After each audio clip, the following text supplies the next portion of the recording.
Welcome to another CBBT special. My name is Big Boy Trev. My name is Mirigi. And today we are doing something different. The first time we are doing a head-to-head on Kenyan TV. And as you can see, we have two competitors. On my left is the pride of the British people. The one that carries the Land Rover DNA. Ladies and gentlemen, introducing to you the Discovery Sport. And from the land of the rising sun, we have the legendary, the capable, the reliable Toyota Rav 4. Which one do you think will take the prize as the best of the two? Let's take them on the road. And let's find out.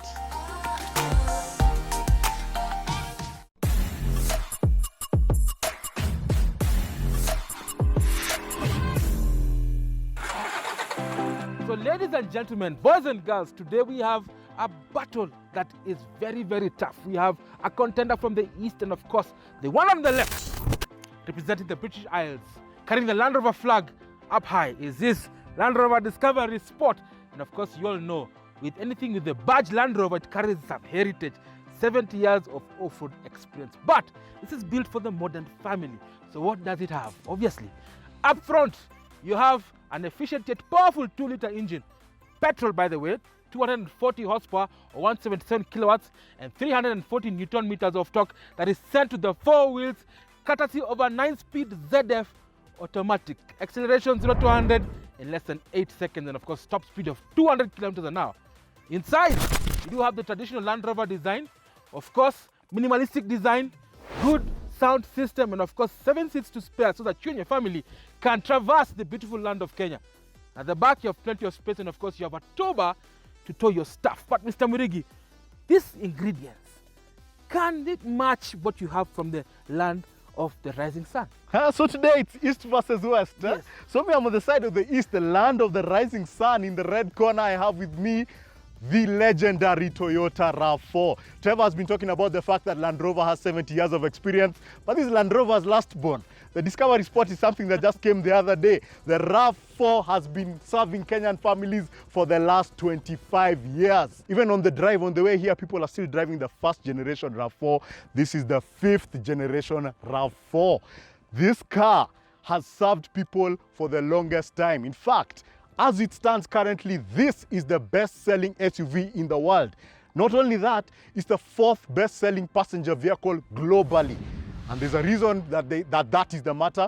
This is operating now in the 5th generation Toyota's new global platform architecture, meaning that it's bigger, it has a new engine, 2.5 liters, none of this 2-liter milk canister thing that this guy is talking about over here. 2.5 liters, 8-speed gearbox, 204 horsepower, 243 Newton meters of torque, and the 4-wheel drive system that is the smaller, younger brother of the VX, my guy. There's a reason why in Kenya, the car in front is always a Toyota. But let's take this on the road because Trevor, I'm very sure on my side I have this covered. Let's do this, my guy. Let's do this. Guys, men lie, women lie, numbers don't. So it's all about the numbers. We're going to take these cars on the road, see how fast they perform, how comfortable they are, how capable they are off-road, and of course, give you a value for money proposition, which you will tell us which is the best of the two. So let's go to the road and find out how these cars drive.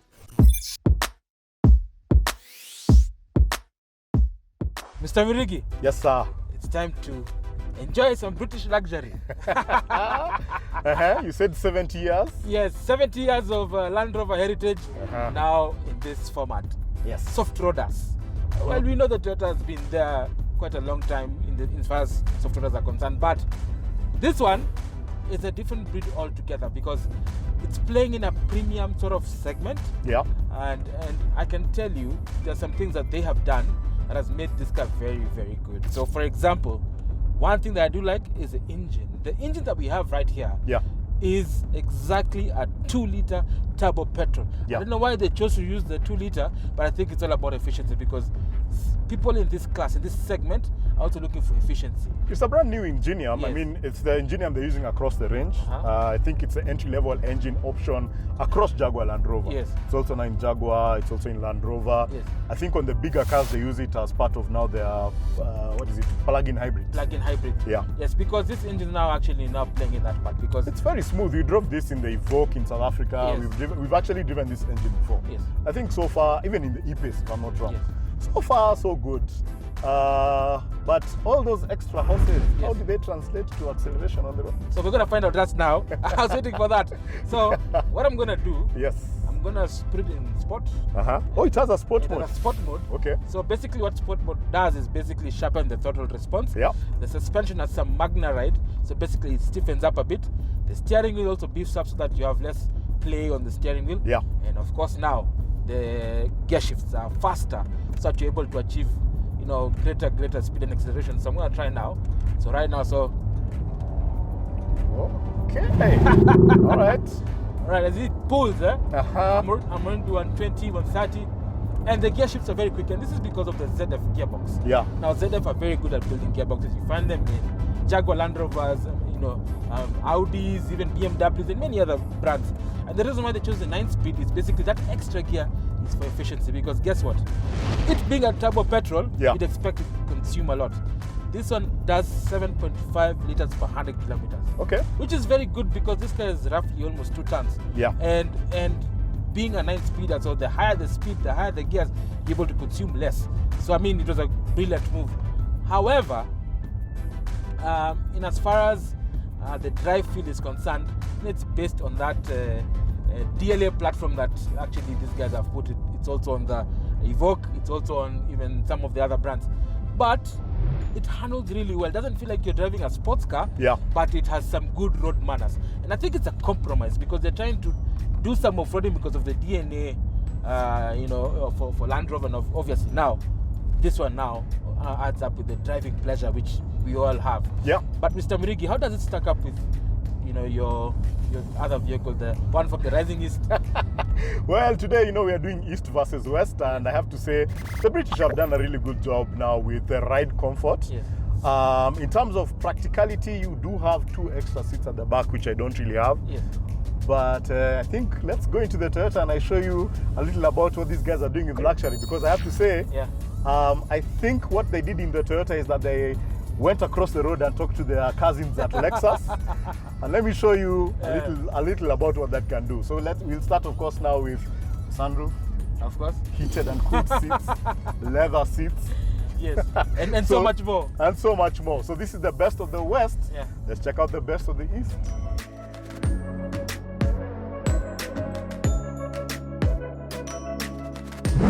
So, Trevor, Yes. welcome to Toyota country. They said the car in front of you. Is always a Toyota. But when was the last time you were in a car in front that was a Toyota that had heated seats, that had cooled seats, that had a sunroof, where the seats were leather? I think the last time we were in the lap of luxury like this, we were in the Prado, Yes. which you can check out in season 1 on our YouTube channel. Yes. But I have to say honestly, this is doing a really good job of being a baby Prado. Yes, I think in as far as crossovers are concerned, Yeah. Toyota had to step up because everybody in the game is really stepping up. Yeah. Renault, Honda, Hyundai, everybody's putting all those bells and whistles, heated seats, cooling seats, Yeah. sunroof, stitched leather, contrasting leather, all that, a perfect sound system. Yeah. Everyone's doing amazing things. I think what happened was the RAV4 has a reputation for being extremely reliable. Yes. So, and that cuts across the board now for Toyota. So I think what happened is that we were allowing Toyota to get away with not being the most comfortable, Yes. not having the most premium. Yes. And I think for the longest time, ever since they started, because in my opinion, they're the ones who started this compact SUV Of course. situation. Yes. Like I said, I think if it wasn't for the fact that they had to trademark RAV4, Yes. we might have been calling compact SUVs recreational activity vehicles. Yes. We could have been calling them RAVs. Yes. Like what BMW did with the X6. Yes. Now that's a whole new class of vehicle. Yes. Toyota did that with this a long time ago. But this, like you've seen, has become bigger. What are your thoughts on the platform? I mean, Yes. how is it feeling on the road? Well, as you know, Toyota have actually come a long way as far as designing good platforms. Yeah. Now with the scalable architecture, TNGA, Yeah.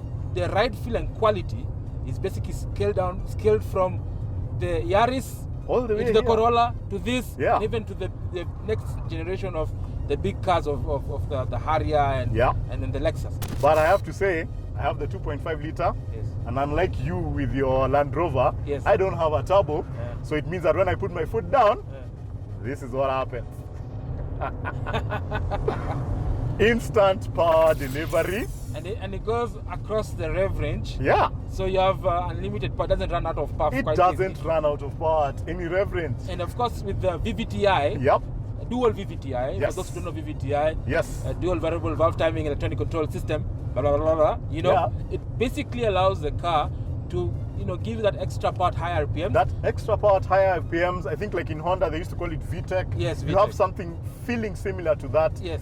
That's not the kind of performance that you're expecting from a family soft SUV, but it seems to be very good. And then the other thing now is, look, I'm going to set our cruise control for the moment. Yes. Yeah.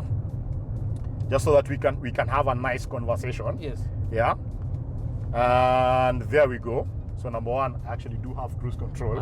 But listen to how quiet this car is. We even have the sunroof open. Yes. But they've really worked, I think, over time on what is called noise, vibration, and harshness. Yes. They've done a lot of sound deadening in here. It's a very quiet place to be. I can even reduce the volume of my voice right now. You can have a really very nice conversation. Yes. You're not getting too much noise from the road. Yes. Yeah. Tire noise is not coming in so much. You're not getting too much interference from the road. Yes. I think this is a really good cruiser. Yes. Like if I wanted to drive to Naivasha with my boys or to Mombasa with the family, Yes. if you just picked a speed like what we've done right now, Yes. set the cruise control, listen to the silence.